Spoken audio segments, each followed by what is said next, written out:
Oui, je me suis un peu à voir. C'est pas l'idée que c'est moi qui restitue, mais on a eu un effectif un peu fluctuant. D'accord, bon, donc voilà. tu t'es retrouvé... C'est pas grave.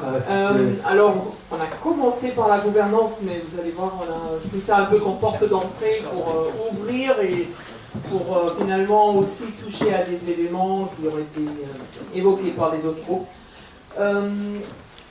Une première remarque partait de cette représentativité qui tient compte finalement uniquement du nombre et qui ne tient pas compte de la surface des territoires. Du coup, bon, il y avait cette idée, un coefficient inversé en fonction de la surface, donc en fonction de la densité en fait. Les territoires moins denses devraient pouvoir être représentés un peu plus en fonction de leur surface, bon, avec évidemment la difficulté que ça peut créer des déséquilibres dans l'autre sens. Et que ça, d'un point de vue gouvernance, ça peut être aussi une problématique, mais en tous les cas, il y avait cette idée de dire que beaucoup d'actions publiques, beaucoup de décisions publiques sont prises finalement en fonction d'une certaine rentabilité électorale, entre guillemets, et cette rentabilité électorale, elle est plus forte là où il y a une plus forte densité de personnes, et donc voilà, c'est pas si important peut-être de tenir compte des rares électeurs ruraux qui finalement pèsent pas bien lourd par rapport à tous les citadins. Après, on est parti sur justement un peu ces articulations entre conseil départemental et métropole, après aussi métropole et Bordeaux, pour notre cas, la ville principale qui finalement pèse tellement lourd, notamment dans la configuration actuelle où le maire de Bordeaux est aussi président de la métropole. Avec aussi des questionnements sur les transferts de compétences qui sont en train de s'opérer entre conseil départemental et métropole, avec évidemment les transferts de budget qui vont avec, et globalement aussi le poids budgétaire relatif entre ces entités qui quand même, ce poids budgétaire relatif qui en dit long sur le poids effectif sans doute en termes d'influence sur l'allocation des ressources, etc. Tout cela s'est inscrit assez largement dans une réflexion sur l'importance de pour la métropole de prendre en compte son arrière-pays, entre guillemets, même si le terme en soi évidemment est très péjoratif.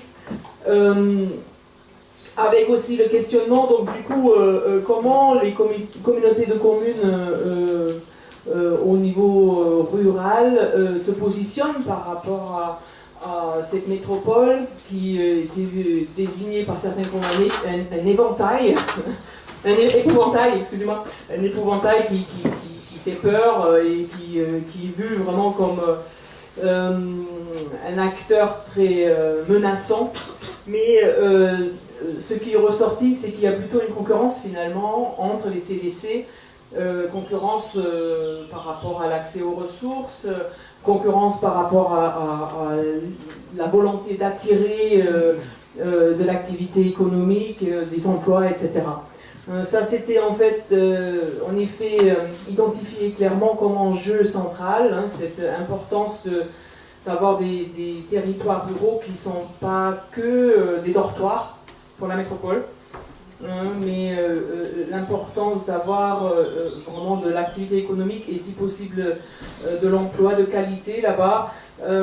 Donc du coup, il y a quand même quelques pistes qui sont ressorties aussi, notamment par exemple l'idée de favoriser le télétravail et notamment aussi avec les espaces de co-travail à la campagne qui permet du télétravail sans être dans un isolement trop fort.